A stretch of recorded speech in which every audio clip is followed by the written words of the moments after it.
Hey trainers, it's Retro Knight. Prepare to fight. Can you feel the gale force? This isn't just a storm brewing, it's the arrival of the raging ghost Annihilape. Fueled by fury and defiance, this spectral powerhouse doesn't just battle, it dominates. Are you ready to harness its unstoppable rage? Let's dive in.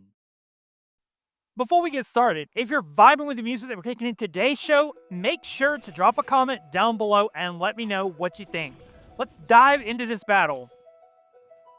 I lead with Bombirdier and Stonjourner while my opponent leads with a Magmar and a Sneasler. I've got a couple really opening thoughts as we get into this battle. I could go for Rock Slide on both. I doubt he's going to fake out the Bombirdier. He most likely will fake out the Stonjourner since it does out-prioritize the Wide Guard. Now the thing is, Magmar would deal super effective damage, but I can always block its Heat Wave with a Wide Guard. So on the very first turn, I do decide to Terrastalize into the Grass typing with Stonjourner, regardless of the possible oncoming Heat Wave.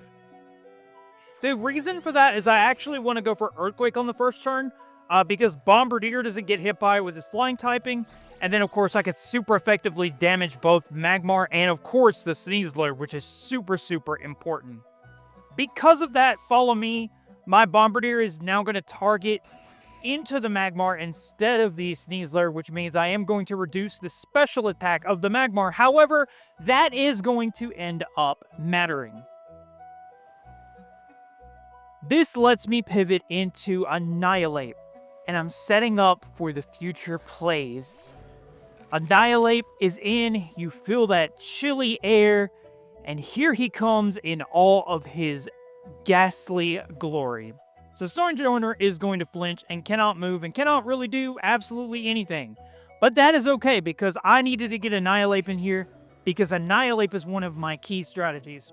This turn, there is no fake out shenanigans, and I can easily just go for Earthquake. I was like, let me go for Drain Punch, let me go for Ice Punch, no, let me go for Rage Fist. I wonder how much I can do with a 100 base power Rage Fist, as it starts with the 50 base power before I get hit with any move. Here comes the Dire Claw, and I actually get poisoned. I would definitely prefer the poison over any other affliction that I could get, being the paralysis of the sleep. Remember I was talking about that Heat Wave, how I got reduced special attack damage? That is the only reason Stonjourner is able to live, since my Focus Sash was already broken, and Rage Fist comes through and eviscerates Sneasler off the map. We no longer have to worry about that threat. And of course, here comes the Earthquake into the Magmar. It does do not quite half, but we now boost our Rage Fist up in power as well. I wanted to go for that Earthquake so that I could super effect the Sneasler, possibly knock its Sash down, or if it had the gems or the seed to work alongside Indeedee, then that was a good thing to also weaken it down the best I could. And Earthquake was really good spread damage here, just because having the Magmar with the Follow Me. In comes the Corviknight, and I'm not sure how good a +2 Rage Fist is actually going to do to this thing, but we got to talk about a couple of things here on this turn. So if he was to go for the Brave Bird and knock out Stonjourner, that would be really bad, but I'd be able to go for a +2 Rage Fist. Now, this Rage Fist would do a certain amount. I've got the damage calculations in the description, but unfortunately, my opponent does decide to go ahead and forfeit. But just to break this down for you, Rage Fist would be able to guarantee 3-hit KO the Corviknight. It would deal Brave Bird recoil damage, and then I would be able to, if I hit all 3 of my triple axles with Protean, Stabbed Ice with Meowscarada, and still had my Stonjourner on the field, then I would be able to KO it and reduce the rest of its health. But unfortunately, my opponent does decide to forfeit. But game 2, this team is, the whole team's threatening. Tatsugiri and Dondozo are so much harder to face in doubles. I think Commander actually works with a different Pokemon too. We've got Kingambit, Sneasler, Incineroar, and Rillaboom. He's got Terrain set up alongside Sneasler. He's got Incineroar for Intimidation, and he's got Kingambit for late game. He's got Dondozo and Tatsugiri. Let's jump into this and see how it went down, guys. Guys, thank you guys so much support for all of the channel lately. We have hit 3 or 4 massive videos in the last couple of weeks, and I just really want to say thank you. And for that, we've got a Defiant boost right off the bat. We are going to show our sheer Defiance, and we are going to get started right off the bat. Except, Rage Fist is the play that I need to go for right here, because Rage Fist still works alongside Defiant, and I believe it actually goes through Unaware. And I know at some point he's just going to go directly into Dondozo, and I think, really, I don't know, I guess I'm just so in tuned on hitting this Drain Punch into this Incineroar, which isn't going to do anything because it goes to Tatsugiri, that I just need to click the button.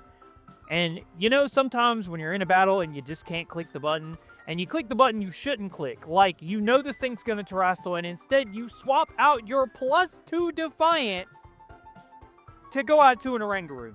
It's a horrible, horrible play, and I'm kicking myself because Rage Fist actually works differently alongside Unaware, if I'm not mistaken. So he's going to Terrestrialize into the Dragon typing. That means he's got the Order Up stab, which doesn't do near as much as long as he doesn't get the Tatsugiris on the field, but he has a perfect pivot whenever he wants to go for it. At least I don't waste my Terrestrialization, but I do waste my Protean, so that is a different typing, as here, that Flower Trick doesn't do anything even with the oncoming critical hit. So now he decides to Parting Shot into me. Now I've got a Parting Shot and an Intimidate, and Flower Trick is not very effective, so this is just not working out. And this is a perfect pivot, like I was just talking about, into his Tatsugiri for his Commander shenanigans. And in the back of my mind, I'm thinking, okay, Oranguru can just set up the Trick Room.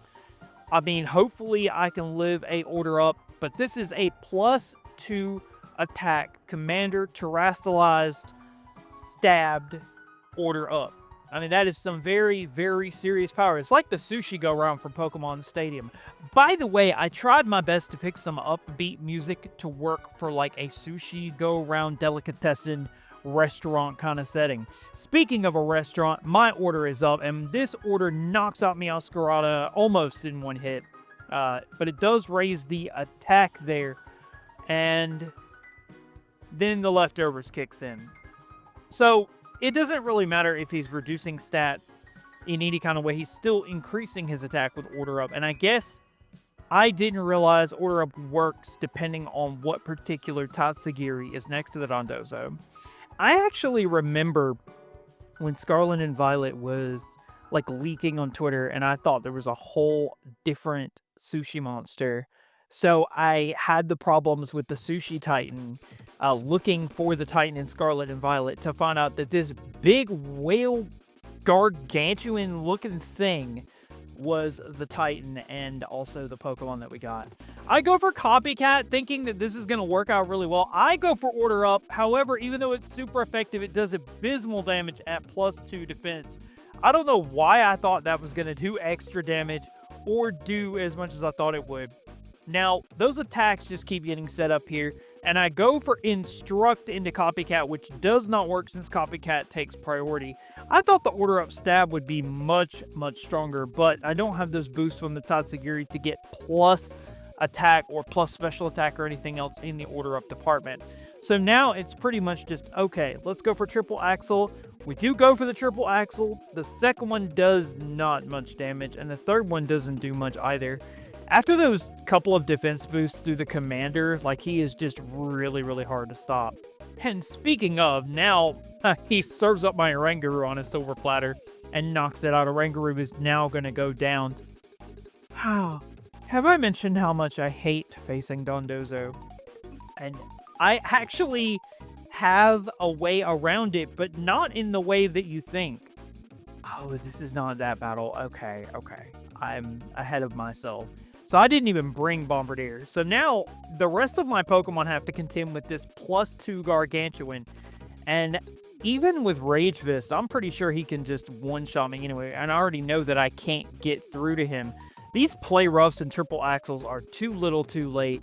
Those damages before the Commander would have been so important on the turn that he would, on the beginning turns when he Terrestrialized.